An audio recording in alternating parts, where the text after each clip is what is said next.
Ram Ram Ram Sarvebhyah Hritpurvaka Namaskaraha. Welcome to class 6 of Sri Raghuveera Gadyam. So yesterday we have commenced learning the lines pertaining to Yuddha Kandaha.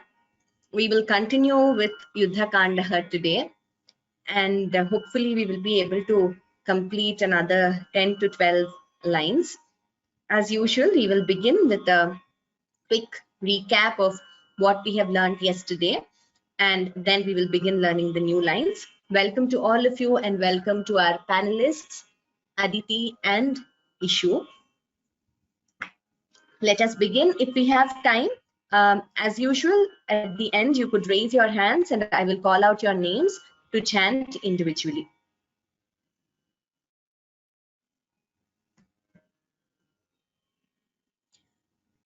गुरुरेव गतिर्गुरुमेव भजे गुरुणैव सहास्मि नमो गुरवे न गुरोः परमं शिशुरस्मि गुरोः मतिरस्ति गुरौ मम पाहि गुरो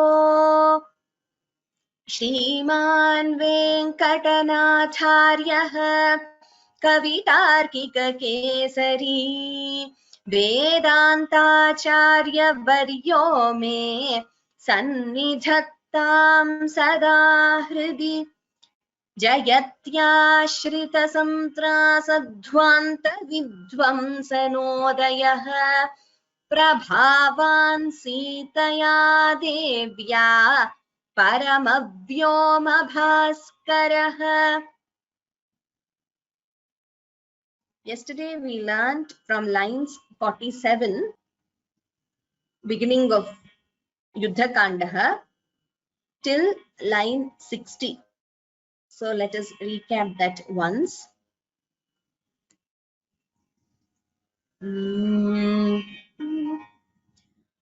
Ahita sahodara rakshah parigraha visamvadi vividha sachiva प्रलम्भ समय संरम्भ समुजृम्भित सर्वेश्वर भाव सकृत् प्रपन्न जन संरक्षण दीक्षित वीर सत्यव्रत प्रतिशयन भूमिका भूषित पयोधि पुलिन प्रलय शिखि परुष विशिख शिखा शोषिता कूपारवारि पूर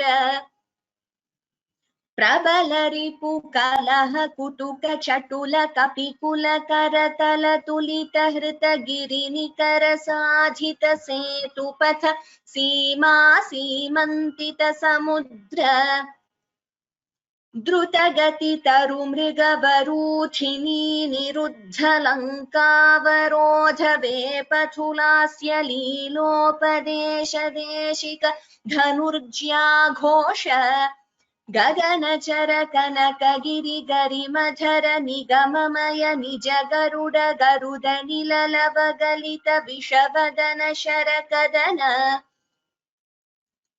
अकृतचर वनचर रणकरण वैलक्ष्य कूणिताक्ष बहुविध रक्षोबलाध्यक्ष वक्षः कवाट पाटन पटिम साटोपकोपावलेप कटुरट दट निटङ्कृति चटुल कठोर कार्मुक विशङ्कट विशिख विताडन विघटित मकुट विह्वल विश्रवस्तनय विश्रम समय विश्राणन विख्यात विक्रम Kumbhakarna कुलगिरि विदलन दम्भोलिभूत Nishank कंकपत्र.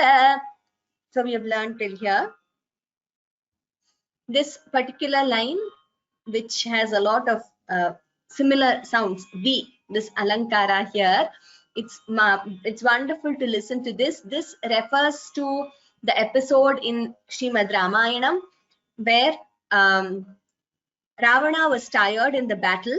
Vighatita Makuta, that is his crown was shattered into pieces by the bows of Rama, and he was tired. So then Rama tells him to go back to his palace, to Lanka, to rest well and to come back. Vishrama Samaya Vishranana.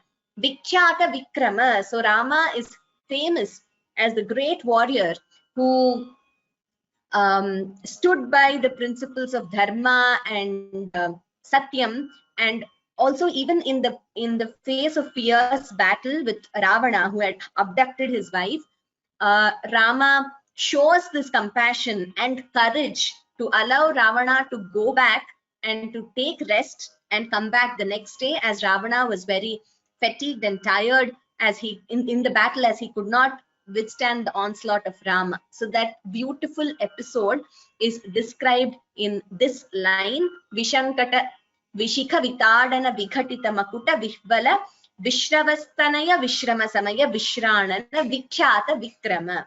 Next line, of course, Kumbhakarna Kulagiri Vidalana Dambholi Bhuta Nishanka Kankapatra. It's referring to the defeat of Kumbhakarna, Ravana's brother.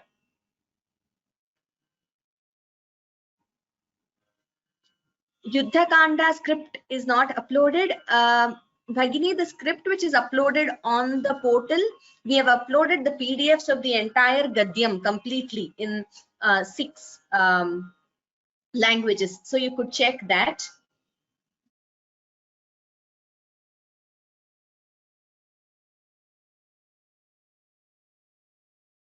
We will begin from the next line onwards.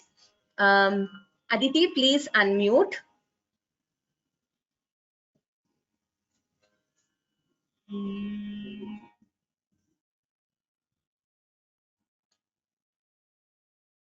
अभिचरण हुतवः परिचरण अभिचरण हुतवः परिचरण अभिचरण हुतवः परिचरण विघटन विघटन विघटन सरभस सरभस सरभस परिपतद परिमित परिपतद परिमित परिपतद परिमित कपिबल कपिबल कपिबल जलधि लहरी जलधि लहरी जलधि लहरी कल कल रव कुपित कल कल रव कुपित कल कल रव कुपित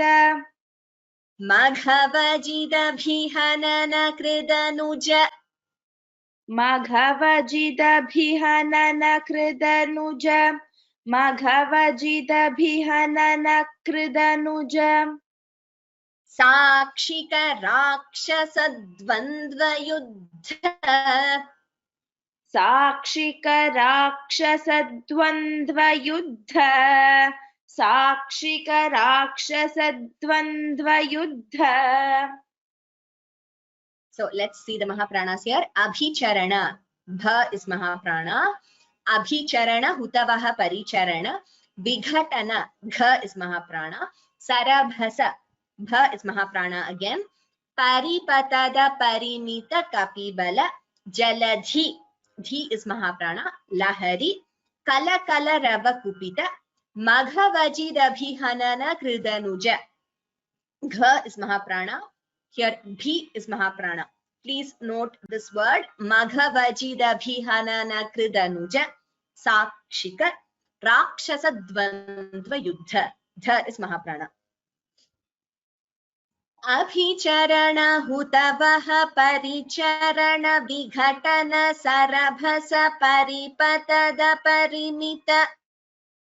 अभिचरण हुतवः परिचरण विघटन सरभस परिपतद परिमित अभिचरण हुतवः परिचरण विघटन सरभस परिपतद परिमित कपिबल जलधि लहरी कल कल रव कुपित कपिबल जलधि लहरी कल कल रव कुपित कपिबल जलधि लहरि कलकलरव कुपित मघवजिदभिहनन कृदनुज साक्षिक राक्षसद्वन्द्वयुद्ध मघवजिदभिहनन कृदनुज साक्षित राक्षसद्वन्द्वयुद्ध मघवजिदभिहनन कृदनुज साक्षिक राक्षसद्वन्द्वयुद्ध Tamam here Rakshasa Yuddha Dvitvam double sound Rakshasa Yuddha. Now the entire line. Abhicharana Hutavaha Paricharana Vighatana Sarabhasa Paripata Parimita Kapibala Jaladhilahari Kala Kala Rava Kupita Maghavajida Bhihanana Kridanuja Sakshika राक्षसद्वन्द्वयुद्ध अभिचरण हुतवः परिचरण विघटन सरभस परिपतद परिमित कपिबल जलधि लहरि कलकलरव कुपित मघवजिदभिहनन कृदनुज साक्षिक राक्षसद्वन्द्वयुद्ध अभिचरण हुतवः परिचरण विघटन सरभस परिपतद परिमित कपिबल जलधि लहरि कलकलरव कुपित मघविजिदभिहनन कृदनुज साक्षिक मघवजि not मघवि मघवजिदभिहनन कृदनुज अभिचरण हुतवः परिचरण विघटन सरभस परिपतद परिमित कपिबल जलधि लहरि कलकलरव कुपित मघवजिदभिहनन कृदनुज साक्षिक राक्षसद्वन्द्वयुद्ध Uttamam Aditi, well recited. So with practice, you will all get this fluency. First to read and then you can memorize it also. So multiple times reading it at a slow pace, paying attention to each letter, you will develop that perfection and fluency. And then you can increase the pace in case you want to. And once you increase the pace, it can be chanted in one breath. But while chanting slowly, it is a bit difficult to chant the entire line in one breath unless you have that level of practice and breath control. Also, this Veera Rasa, which is pervading through this entire Gadyam, once we recite the entire Gadyam start to finish, then we experience it more, that Rasanubhuti is more. We will recite the entire Gadyam on Sri Ramanavami, like we said previously. So now we are going slow because we are focusing on learning each word perfectly. Apratidvandva Paurusha. अप्रतिद्वन्द्व पौरुष अप्रतिद्वन्द्व पौरुष. Here also please note the Dvitvam. Aprati. There is a second P heard, Dvitvam there. Apratidvandva. Dvitvam there also. So Apratidvandva Paurusha. Please note that. Apratidvandva Paurusha. अप्रतिद्वन्द्व पौरुष अप्रतिद्वन्द्व पौरुष. त्र्यम्बक समधिक. त्र्यम्बक समधिक त्र्यम्बक समधिक. घोरास्त्राडम्बर. घोरास्त्राडम्बर घोरास्त्राडम्बर. So here Triambaka. Triambaka refers to the three-eyed one, Lord Shiva. Triambaka, please note the pronunciation. Triambaka Samajika. Dha is Mahaprana. Ghorastradambara. Gha here, Gho is also Mahaprana. Triambaka Samajika Ghorastradambara. त्र्यम्बक समधिक घोरास्त्राडम्बर त्र्यम्बक समधिक घोरास्त्राडम्बर सारथि हृतरथ सारथि हृतरथ सारथि हृतरथ सत्रप शात्रव सत्रप शास्त्रव सत्रप शात्रव सत्रप शात्रव सत्यापित प्रताप सत्यापित प्रताप सत्यापित प्रताप. Here please note the Mahapranas. Sarathi, thi is Mahaprana. Hritaratha, tha is Mahaprana. Satrapa shatrava, first is Satrapa, next is Shatrava. Satyapita pratapa, again Dvitvam here, second P is heard. Satyapita pratapa. Sarathi hritaratha satrapa shatrava satyapita pratapa. सारथि हृतरथ सत्रप शात्रव सत्यापित प्रताप सारथि हृतरथ सत्रप शात्रव सत्यापित प्रताप. उत्तमम्. शीतशरकृतलवण दशमुख मुखदशक शीतशरकृतलवण दशमुख मुखदशक शीतशरकृतलवण दशमुख मुखदशक निपतन पुनरुदय निपतन पुनरुदय निपतन पुनरुदय दरगलित जनित दरतरल दरगलित जनित दरतरल दरगलित जनित दरतरल हरिहयनयन नलिन वन रुचि खचित हरिहयन हरिहयनयन नलिन वन रुचि खचित हरिहयनयन नलिन वन रुचि खचित निपतित सुरतरु कुसुम वितति निपतित निपतित सुरतरु कुसुम वितति निपतित सुरतरु कुसुम वितति सुरभितरथ पथ सुरभितरथ पथ सुरभितरथ पथ. So here please note the Mahapranas, and again it's a big line. Shitashara krita lavana dashamukha, kha is Mahaprana. Mukha dashaka, kha is again Mahaprana. Nipatana punarudaya dara galita janita dara tarala harihaya nayana nalina vana ruchi khachita. Please note the words carefully. Harihaya nayana nalina vana ruchi khachita nipatita surataru kusuma vitati surabhita, bha is Mahaprana. Ratha patha, two thas here, they are Mahapranas. We will slowly learn this line.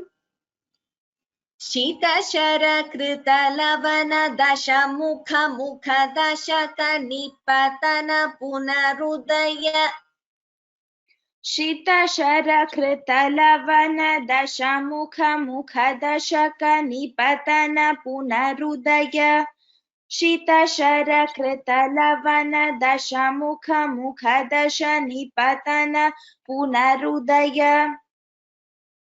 शीतशरा कृतलवन दशमुख मुखदशक निपतन पुनरुदय शीतशरकृतलवण दशमुख मुखदशक निपतन पुनरुदय शीतशरकृतलवण दशमुख मुखदशक निपतन पुनरुदय दरगलित जनित दर तरल हरिहय नयन नलिन वन रुचि खचित दरगलित जनित दर तरल हरिहय नयन नलिन वन रुचि खचित दरगलित जनित दर तरल हरिहय नयन नलिन वन रुचि खचित निपतित सुरतरु कुसुम वितति सुरभितरथ पथ निपतित सुरतरु कुसुम वितति सुरभितरथ पथ निपतित सुरतरु कुसुम वितति सुरभितरथ पथ. Now the entire line we will learn slowly. While learning, let us all read, pay attention to each letter, each word slowly, and then try to perfect it. शीतशर कृत लवन दश मुख मुख दशक निपतन पुनरुदय दर गलित जनित दर तरल हरिहय नयन नलिन वन रुचि खचित निपतित सुरतरु कुसुम वितति सुरभितरथ पथ शीतशर कृत लवन दश मुख मुख दशक निपतन पुनरुदय दर गलित जनित दर तरल हरिहय नयन नलिन वन रुचि खचित निपतित सुरतरु कुसुम वितति सुरभितरथ पथ. Very good, Aditi. I said Uttamam, very good. शीतशर कृत लवन दश मुख मुख दशक निपतन पुनरुदय दर गलित जनित दर तरल हरिहय नयन नलिन वन रुचि खचित निपतित सुरतरु कुसुम वितति सुरभितरथ पथ. Uttamam. So once you get familiar with the words, it becomes easier to learn and to chant. This line, 65th line, it is referring to Ravana Vadha. Of course, there are a lot of indications are there in this, not just to Ravana Vadha, but how Indra, the lord of gods, was so happy, etc. So this particular line, which is quite big also, we need to pay attention to each and every word. Dasha Mukha refers to Ravana. Mukha Dashaka Nipatana Punarudaya. So the 10-faced Ravana, once Rama struck arrows at his 10 faces, they would fall and again Punarudaya, again they would come up. So finally Rama killed Ravana, and this particular line refers to Ravana Vadham. So next refers to the lament of Mandodari, who is also very well versed in Tattva and Vedanta. So here Rajani Chara Yuvati refers to the lament of Mandodari once she knows the downfall, the defeat of her husband Ravana at the hands of Rama. Akhila Jagadadhika Bhujabala. Akhila Jagadadhika Bhujabala. Akhila Jagadadhika Bhujabala. Varabala Dashalapana Lapana Dashaka. Varabala Dashalapana Lapana Dashaka. Varabala Dashalapana Lapana Dashaka. Lavana Janita Kadana Paravasha. Lavana Janita Kadana Paravasha. Lavana Janita Kadana Paravasha. रजनीचर युवती विलपन वचन रजनीचर युवती विलपन वचन रजनीचर युवती विलपन वचन समविषय निगम शिखर निकर समविषय निगम शिखर निकर समविषय निगम शिखर निकर मुखर मुख मुनिवर परिपणित मुखर मुख मुनिवर परिपणित मुखर मुख मुनिवर परिपणित. So here, like I said, Rajanichara refers to Nishachara, that is Rakshasas. Rajanichara Yuvati, the consort or the wife of the Rakshasa, Ravana. So like I was telling, she is also a tapaswini, a lady of great penance. And she comes, and when she sees her husband dead at the hands of Rama, she laments, but she rebukes her husband for his deeds and praises Rama. So that particular episode is being referred to here. Of course, like I said, each Sambodhana is a Visheshana, capturing such in quite great detail, I must say, the episode of Srimad Ramayanam, but put in very succinct form, and ultimately every line is worded as a description to Rama. So one of you had emailed me asking who is what, or rather who is the Visheshya here.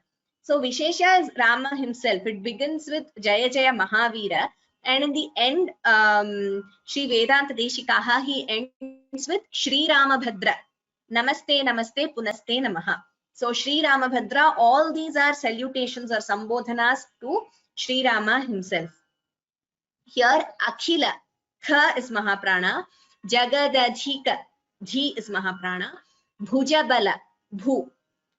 Varabala, Dashalapana, Lapana, Dashaka, Lavana, Janita, Kadana, Paravasha, Rajanichara, Yuvati, Vilapana, Vachana.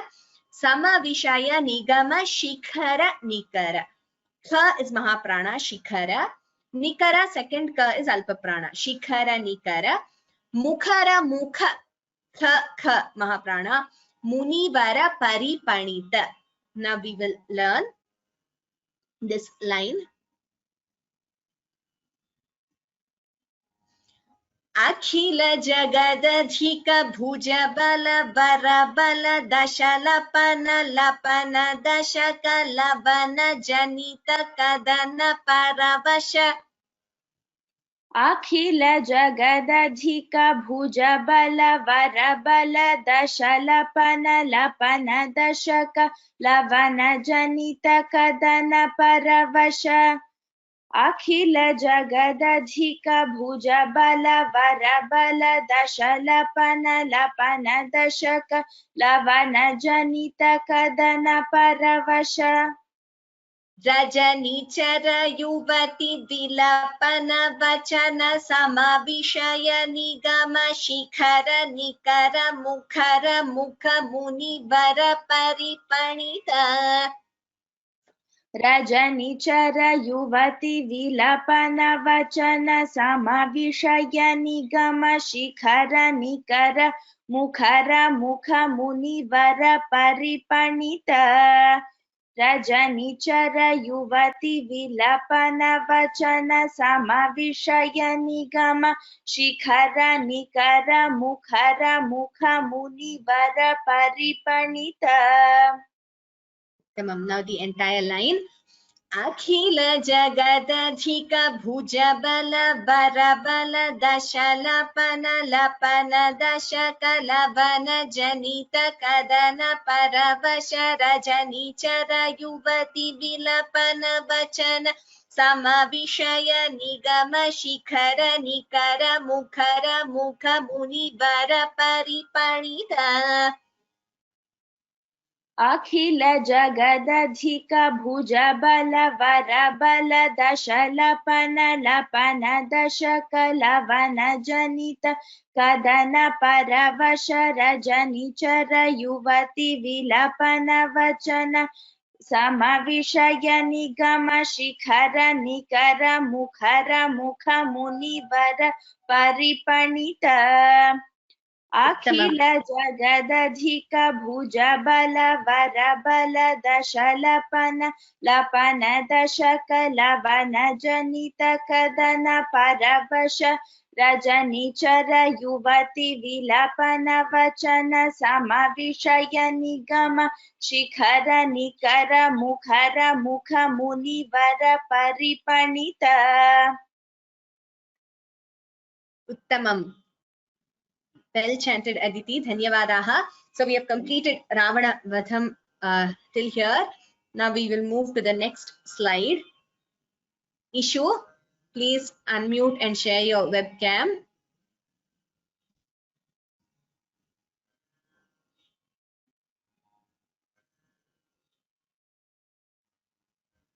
Ishu. Abhigata Shatamakha.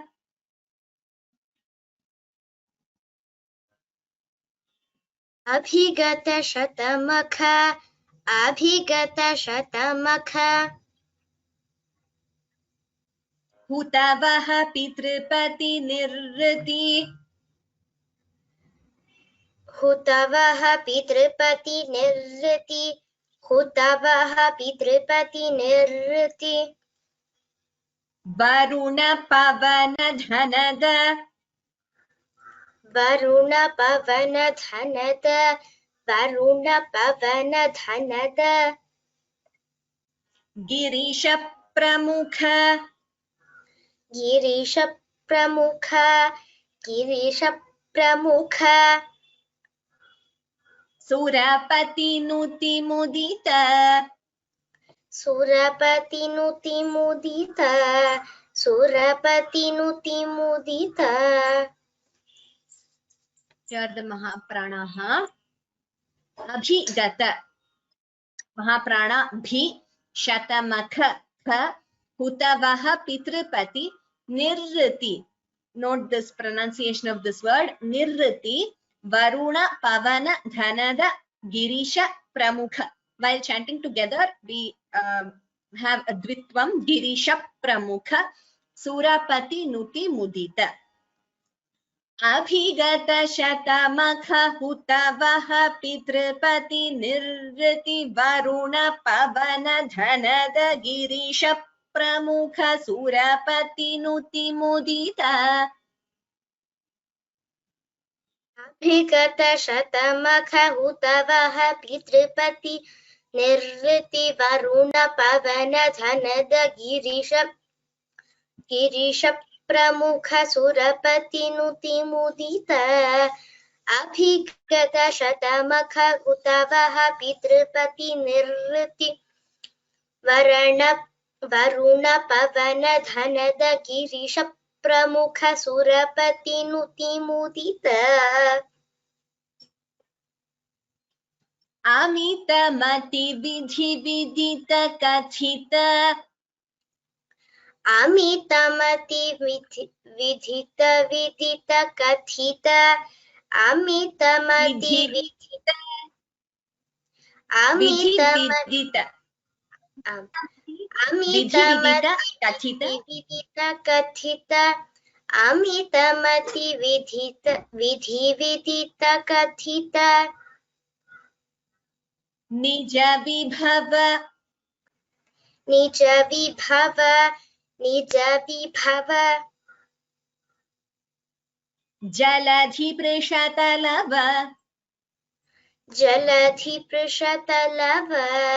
Jaladhi Prishatalava. Here, please note the Mahapranas. Amita Mati Vidhi Vidita. There is no ta after Vidhi. Vidhi Vidita. Kathita. Only thi is Mahaprana. Ta is Alpaprana. Nija Vibhava. Jaladhi Prishatalava.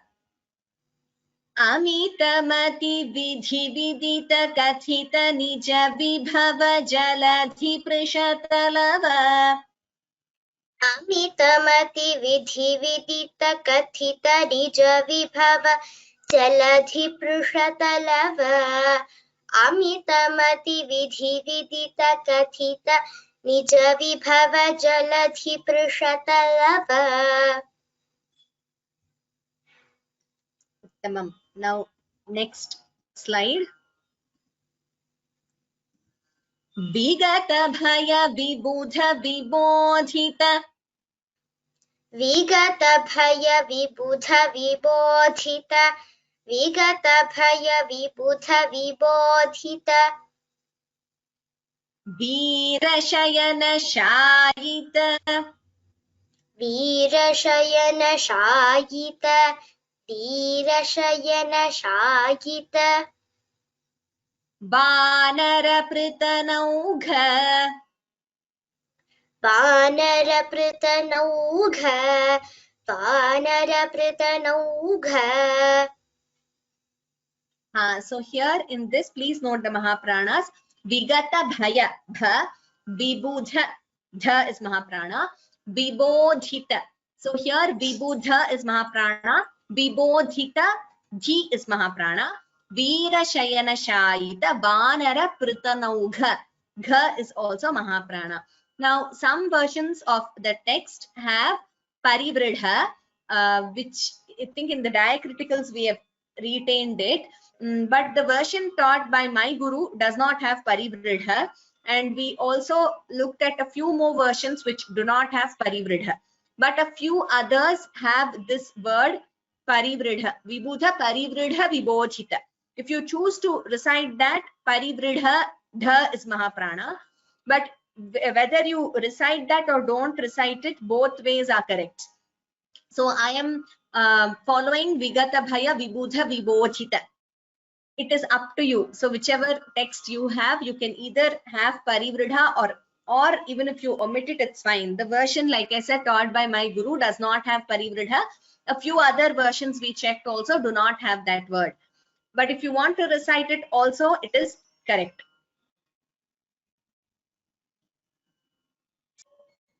Vigata bhaya vibudha vibodhita veera shayana shayita vanara pritanaugha.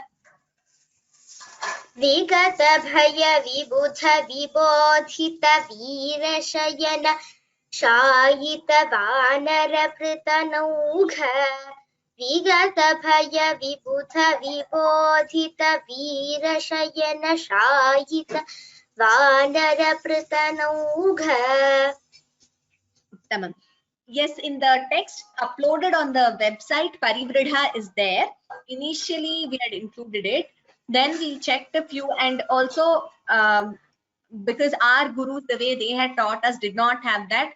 So which is why I decided to have this just Vigata bhaya vibudha vibodhita veera shayana shayita vanara pritanaugha. You can chant parivridha also. Like I said, both are correct. Svasamaya vighatita sughatita sahridaya.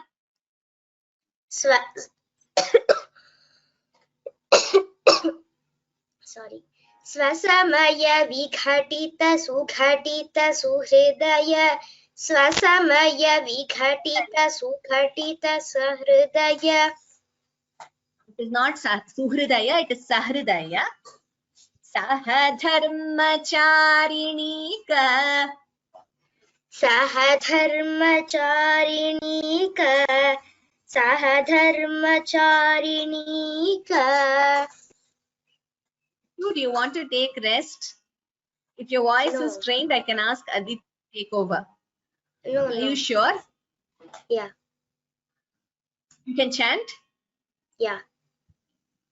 Okay. If you want to take rest sometime, you want to give some rest to your voice, let me know. Okay. So Aditi can take over. Okay. So here, Svasamaya Vighatita, Gha is Mahaprana. Sughatita, Gha is again Mahaprana. Sahridaya, please note it's not Suhridaya, it is Sahridaya. Sahadharma, Dha is Mahaprana. Charinika. Now we'll chant the entire line. Swasamaya vighatita sughatita sahridaya sahadharmacharinika. स्वसमय विघटित सुघटित सहृदय सहधर्मचारिणीक स्वसमय विघटित सुघटित सहृदय सहधर्मचारिणीक Vibhishana वशं वदीकृत Vibhishana वशंवदीकृत Vibhishana वशंवदीकृत लङ्कैश्वर्य लङ्कैश्वर्य लङ्कैश्वर्य Vibhishana वशं वदीकृत लङ्कैश्वर्य Vibhishana वशंवदीकृत लङ्कैश्वर्य Vibhishana वशंवदीकृत लङ्कैश्वर्य Here Vibhishana. Bhi is Mahaprana. So this line is referring to the coronation or Pattabhisheka of Vibhishana as the king of Lanka after the defeat of Ravana. So Vibhishana Vashamvari Krita Lankaishwarya. So the entire Aishwarya of Lanka, that is the wealth of Lanka, that was given, or that was Vibhishana was made in charge of it. I mean, he was coronated as the king of Lanka to take over the entire wealth. Lanka was very wealthy with a lot of treasures and riches and very ornate buildings, etc. So in Sundarakanda, there is a beautiful description of all that of Lanka. And the entire wealth of Lanka was entrusted to Vibhishana for him to take over as the king. So he was coronated as the king. This is Vibhishana Pattabhisheka after the defeat of Ravana. So let us stop here.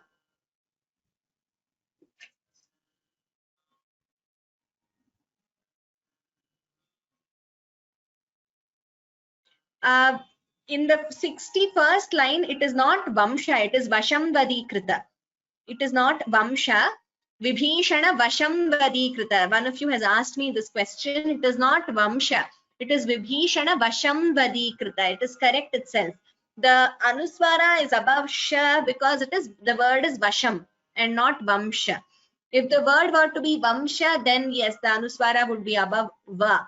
But here the word is Vashamvadikrita Lankaishwarya. So there is no need to read it as Vamsha. Please read it as Vashamvadikrita itself. Parivridha, like I said, we will not change the version in the portal because Parivridha is also correct. Some texts have Parivridha. So if you want to have it, you can choose to recite it also. There is no mistake there, with or without. So few texts, even few recitations we listen to, some of them very great scholars, they chant without Parivridha. There are other texts which have Parivridha. So it is okay both ways. So we leave it to you. You can choose whatever you want to follow. Now, as usual, we will have a quick recap of the lines we learned today.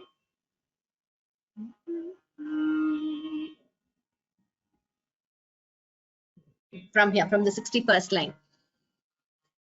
अभिचरण हुतवः परिचरण विघटन सरभस परिपतद परिमित कपिबल जलधिलहरि कलकलरव कुपित मघवजिदभिहनन कृदनुज साक्षिक राक्षस द्वन्द्वयुद्ध अप्रतिद्वन्द्व पौरुष त्र्यंबक समधिक घोरास्त्राडंबर सारथि हृतरथ सत्रप शात्रव सत्यापित प्रताप शितशर कृतलवन दश मुख मुख दशक निपतन पुनरुदय दर गलित जनित दर तरल हरिहयन यन नलिन वन रुचि खचित निपतित सुर तरु कुसुम वितति सुरभिथर छपथ अखिल जगदधिक भुज बल बर बल दश लपन लपन दशक लपन जनित कदन परवश रजनी चर युवती विलपन वचन सम विषय निगम शिखर निकर मुखर मुख मुनिवर परिपणित अभिगत शतमख हुतवः पितृपति निर्वृति वरुण पवन धनद गिरीश प्रमुख सुरपति नुति मुदित अमितमति विधि विदित कथित निज विभव जलधि पृषतलव विगत भय विबुध विबोधित वीर शयन शायित वानर पृतनौघ स्वसमय विघटित सुघटित सहृदय सहधर्मचारिणीक Vibhishana वशं वदीकृत लंकैश्वर्य. So let us stop here for today with the coronation of Vibhishana. Tomorrow we will be continuing with Yuddha Kanda, where Sri Rama, Sita, all the Vanaras, they go back to Ayodhya in Pushpaka Vimana, and then of course we have Hanuman meeting Bharata, and then the Pattabhisheka of Sri Rama. So tomorrow will be Sri Rama Pattabhisheka lines pertaining to that in Yuddha Kanda, and after that we will also proceed to Uttarakanda. That is the final Kanda of Srimad Ramayanam. Shri Vedanta Deshikaha has also given us sambodhanas pertaining to Uttarakanda. So we will complete Yuddha Kandaha and of course Sri Rama Pattabhisheka and move to Uttarakanda tomorrow. So 71 lines are done. There are 94 totally. So tomorrow we will substantially complete it. Day after, a few more lines, the last few lines and the concluding verses. On Sri Ramanavami, like I said, we will recite the entire Gadyam start to finish in Arabhi Raga. Some of you have asked me about Raga, etc. I'm repeating this in every class. It is up to you whichever Raga you want to follow. And of course, if you're able to follow the Raga, either Arabhi or any other Raga which you want, you can probably bring in your own interpretation of the lines if you understand the meaning along with the Raga, and bring out that Veera Rasa.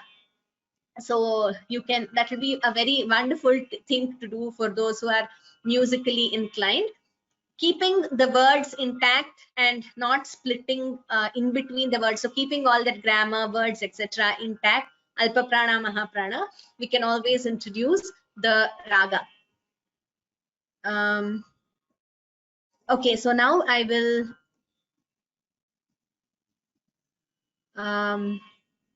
give a few of you, let me see how many we can give a chance today to chant. Maybe we will begin with the first few lines you all have recited. So maybe we will begin with Ayodhya Kandaha today.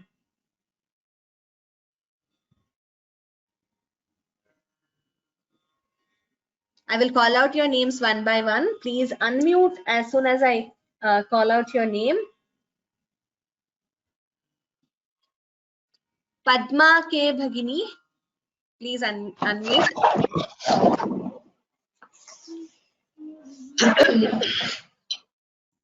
Namaste. Namaste. Amrutabhaya Mushita Hridaya Prithuvajana Palana Pratigya Vajnata Yauvarajya Vishadaraja Sauhrida Suchita Shaushiya Sagara Bharat Bharadwaj शासन परिगृहीत विचित्र चित्रकूटगिरि कटगतट रम्यावसथ. उत्तमं भगिनी, धन्यवादाः. So happy to listen to all of you. Balabharati. अनन्य शासन शासनीय प्रणत अनन्य शासनीय Bharat प्रणत Bharat मकुट तटत सुघटित सुघटित पादुकाग्र्य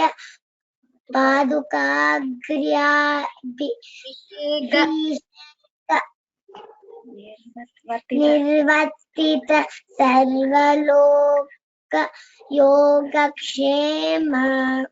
Wonderful. Atyuttamam Balabharati. Very well. Uttamaritya Uktam Vatse. So Balabharati is a very young girl, must be 5 or 6 year old, and very proud that she is learning this Gadyam. Kanthastham kartum shakyate tvaya Balabharati. So at that age, very easy to memorize. अहं प्रयत्नं कुर्वन् अस्मि. प्रयत्नं करोतु, अवश्यं कंठस्थं भवति. 6 years. 6 years, okay. Yes, I said 5 or 6 years. 6, okay. Good. Very happy. Practice well, Balabharati. Sharada Ganesh Bhagini.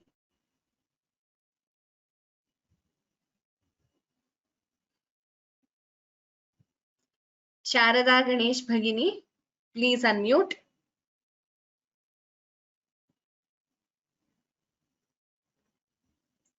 Okay, it says self-muted. Meena Rangan Bhagini, please unmute. Ram Namaste. Ram Namaste. Pishita ruchi vihita durita vala matha tanaya bala bhugvanu bali bhuganu gati sarabhasa shayana trina shakkala paripatana bhaya chakita sakhala suramunivara bahuta mata mahastra samarthya. Okay, here few observations, Bhagini. Bahumata Mahastra.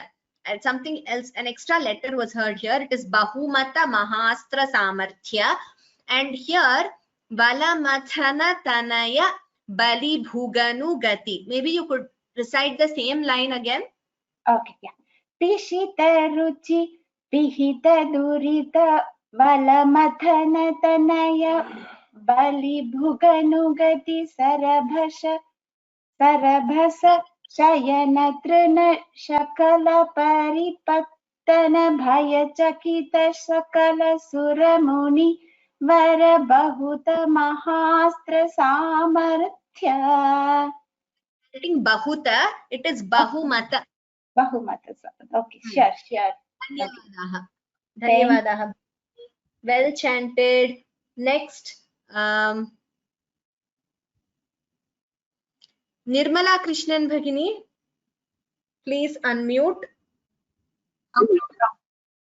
Ram Namaste. Ram. Namaste. You can chant from Dhruvinahara. No, I want to chant 60th stanza. You want to chant 60th? Okay, just a second. Give me a minute. I will put it on the screen so that everyone can follow. This one, right? This. You want to chant Kumbhakarna? Which one do you want to chant, Bhagini? Yeah. Yes, please chant. Abhicharana Bhudavaga Paricharana Vikatana Sarabasa Paripadana Parimukha Kabipala Jalati Lagari Galagala Ravagupita Mahavajita Bihana Krudanuja Sakshika Rakshasa Dvanta Yuddha. Once again, Bhagini. अभिचरण हुदवग परिचरण Vikatan सरबस परिपदन परिमित कपिपल जलति लगरि कल कल रव गुपित महवजित विघनन कृतनुज साक्षिक राक्षस द्वंत युद्ध. Tamam, Bhagini, just few observations. Paripatada parimita. I heard some other letter here. I'm not sure what it was. Paripatada parimita. And this is I'll do it again. I'll do it again. Just one more observation, Bhagini. This is Magha. Gha is Mahaprana. Magha. Again, Okay. I heard some other letter there. Just these two places. Okay. Shall I do it? Okay, okay. Yes, you could. अभिचरण हुदवग परिचरण विघटन सरबस परिपदत परिमित कपिपल जलति लगरि कल कल रव गुपित महवजित विघनन कृतनुज साक्षिक राक्षस द्वंत युद्ध. Tamam, Bhagini, well chanted. Here, I don't know whether it's because of the connection or what. I'm hearing it as Maha. It is Magha. Gha, mostly. I heard it as Maha. Okay. Dhanyavada. Dhanyavadah. Dhanyavadaha. Next, Shivashankar Mahodaya. Shivashankar Gupta Mahodaya.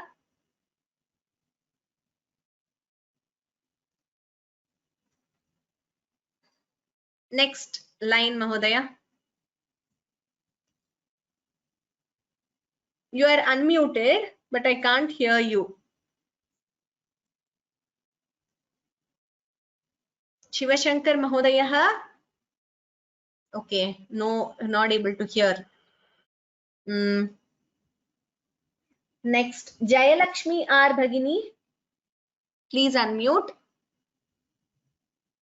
It says self-muted. Jayalakshmi R. Bhagini. Yes.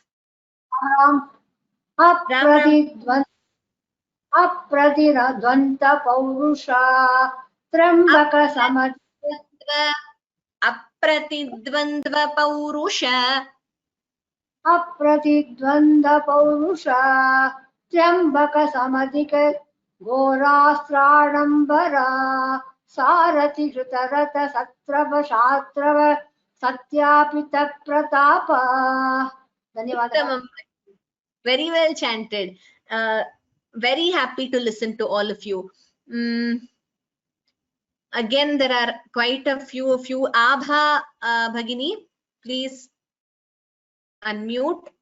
Maybe I can take one more after Abha Bhagini. I'm noting down the names, hoping that I'm giving more people a chance to chant rather than the same persons in every class. Abha Bhagini? Yes. Can you hear me? Yes, I hear you. Shrita Shara Krutalavana Dashamukha Mukha Dashaka Nipatana Punarudaya Daragalita Janita Daratarala Harihayana Nalina No, Harihaya. Sorry. Harihaya Nayana. Maybe you could split the word. You shouldn't split it, but then while reading, you could remember like that. Harihaya Nayana. Harihaya Nayana Nalina Vana Ruchikha Chita Nipatita Surataru Kusumi Kusuma Vitati Surabhita Ratha Patha. Uttamam Bhagini. With more familiarity with the words, you'll be able to chant.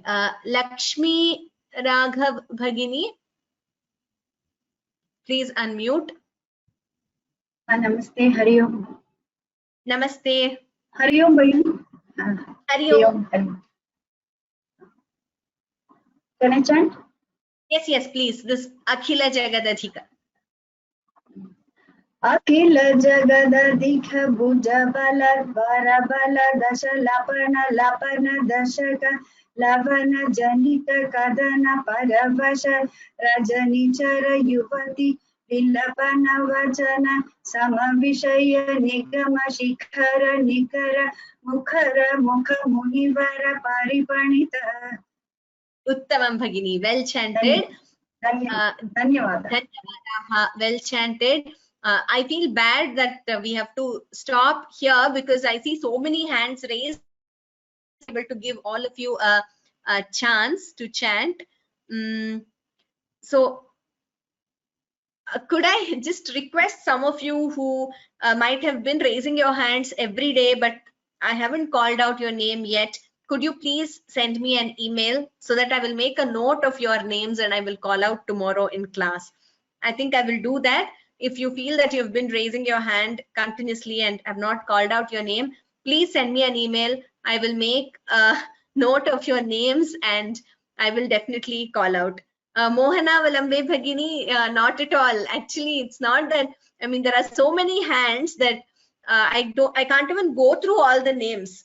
So I won't remember after the class all the names, hands which were raised, and I know quite a few of you are raising your hand every day. Please do send me an email. I will make a note and I will find your names and call you tomorrow.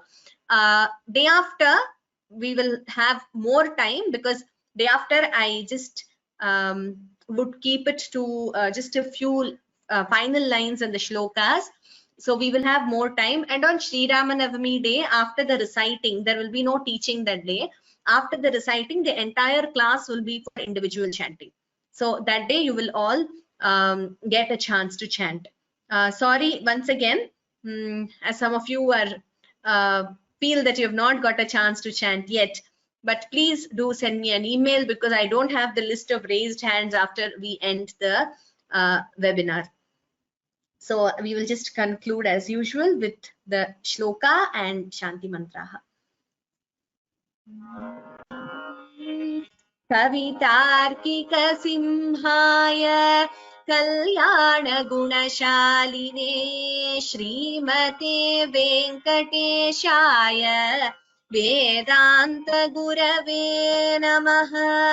सर्वे भवन्तु सुखिनः, सर्वे सन्तु निरामयाः, सर्वे भद्राणि पश्यन्तु, मा कश्चित् दुःखभाग् भवेत्. ॐ शान्ति शान्ति शान्तिः. धन्यवादाः. Thank you all of you. Thank you to our panelists also. Shvaha punarmilamah. We will meet tomorrow at the same time, that is 4 p.m. IST. Dhanyavadaha. We will meet for Sri Rama Pattabhisheka tomorrow. Dhanyavadaha.